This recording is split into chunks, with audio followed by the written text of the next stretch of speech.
All right, everybody. I'm getting ready to go here. This will be warning all politicians. I'm running for president in 2024, part 6. Before I go in here and get the breakfast of America, sugar and caffeine, and get my day started, and throw another one in here. We're talking about rents and mortgages and things like that. Have a deal too, like a renter's protection plan. If you rent anywhere, most places, you're required to have renter's insurance for damage, and they'll cover if you get robbed and things like that. But either through that or through the apartment complex owners or whatever, through whoever you pay your rent to, there'll be a thing, because we're going to start rewarding people who live right and make it attractive to live right, and we're going to make it unattractive for people who can't get their act together. So here you are, you're renting in a place, and you get laid off, you get sick, whatever like that, or like we seen during COVID, they were quick to act, make sure you couldn't get thrown out and stuff, everything. Well, here's the deal: either through renter's insurance or whatever, or your landlord.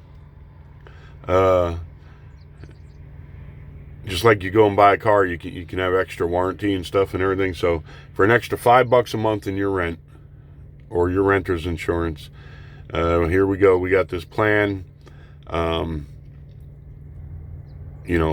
will pay your rent for 3 months, 4 months, whatever. Maybe they have different options.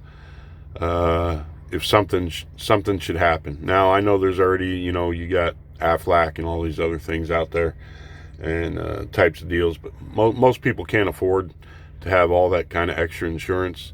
So maybe the landlords can, hey, look, here's the deal. If you're a good tenant, you're here for a year, you pay your rent on time, you don't have the cops called to the complex every weekend, because you can't seem to live peacefully and not disturb your neighbors and everything like that. All those things fall into line there. You pay this extra fund starting next year. If you have some trouble or something like that, all you got to do is say the word, hey, you're having financial trouble, and your rent gets cut in half for 3 months or whatever. People can work out the odds and ends, of something like that. And that way, you'll be keeping good tenants and stuff, and people will have a little more security in their lives. I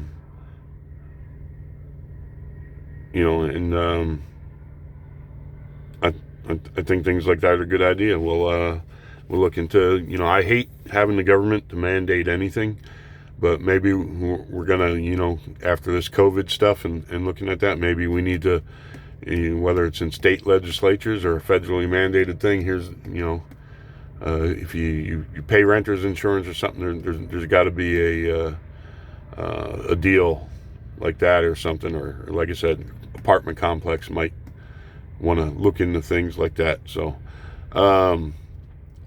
it's not so easy, just to throw somebody out who's honestly having some difficulties.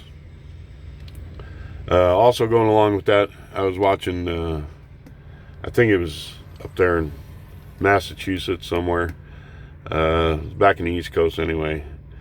And during that recession, there was an elderly woman who fell behind on her property taxes. Now it's obvious this was like a family home, not like they do now. You live in it 3 years, sell it and flip it and try and make money off it. So that has to do with property taxes too, also, all that kind of stuff going on. These false appraisals, and it ruins neighborhoods, and just an unfair way of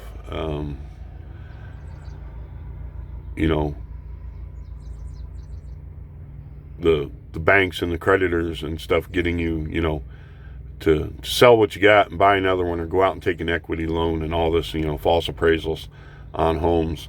And then that also, allows your county, your state, whatever, to raise property taxes. But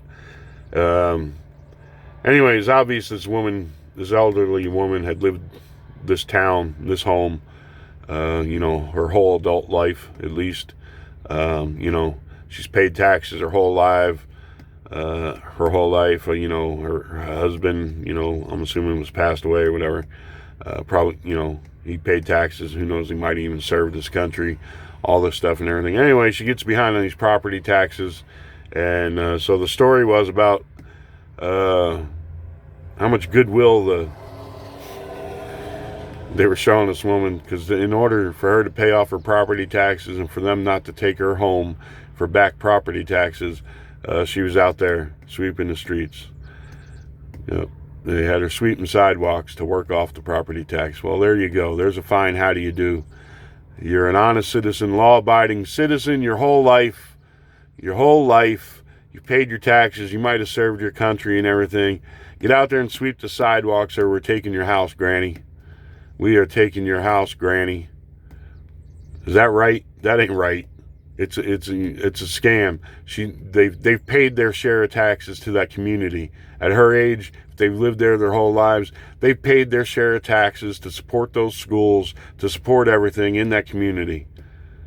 We're going to look into how property taxes are done too, and at a certain point, that's it. You've paid your share, and we're going to have a set rate.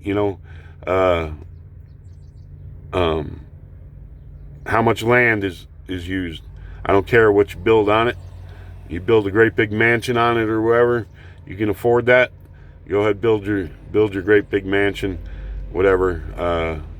If it's on an acre of land, maybe we'll do it that way. Per acre property tax, doesn't matter what the home's value is or something like that. We're gonna have to work out something that's a little more fair. So that the state, the county, whatever, can't just come take your home. You paid property taxes there 20 years. I think you've paid your share into that community. I think you have paid your share into that community. You sell the house, a new owner comes along, fine, okay, they got to pay property tax now. They've moved into that community. But after a certain point, you've paid on a home, you've paid your property taxes,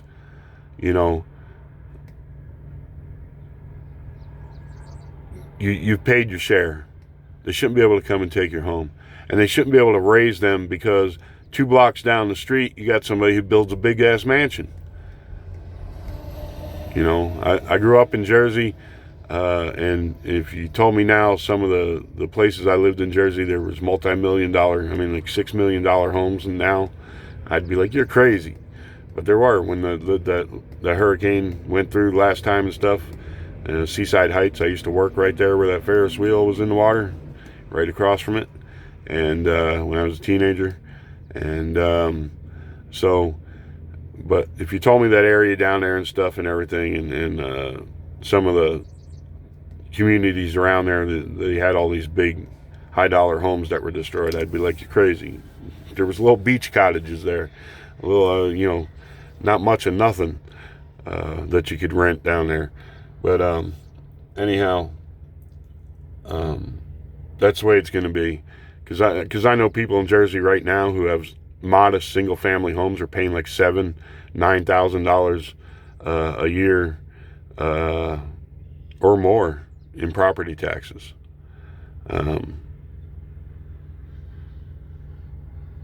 That's ridiculous. Just because 2 blocks down the road, all these people don't want to pay taxes in New York City, move to Jersey, build these big ass homes and stuff, and that eventually it squeezes out the middle class and the poor in those areas because they can't afford to live there no more. Sure, the neighborhood gets an upgrade. They got all these extra taxes. They build a nice school. Their kids go to that school, but the other kids in that area still go to the old school. That then does not get enough money and deteriorates. So we're going to look into property taxes and stuff like this. It's not fair. Somebody's lived in that community their whole lives. They were a law-abiding citizen, this and that, and you're going to go, hey, Granny, you want to keep your house? Sweep the sidewalks. No, we're not going to do that to people anymore either. So just some other ideas I got there, protecting renters and stuff, and and like I said, we're gonna get rid of sales tax, and then that means anything that you need that's essential in life. These communication taxes and stuff are bull. What's the government doing? What are they doing? You see all these taxes on your cell phone bill. You see taxes for your electric bill. You see taxes on everything, and it's like, wait a minute, these are necessities, and you're adding all these taxes to it. And it's hard to keep track how much they're actually getting and all this and everything. So everything will just be done, through your payroll tax, whatever, your state income tax. I believe, we should lower what we pay in federal taxes, cut some of all the bull we're paying for on the federal level, and then, look at what you're paying your state taxes. You all have to decide this yourselves and with your state legislatures and work out the numbers for each individual state. But maybe your state taxes go up a little bit.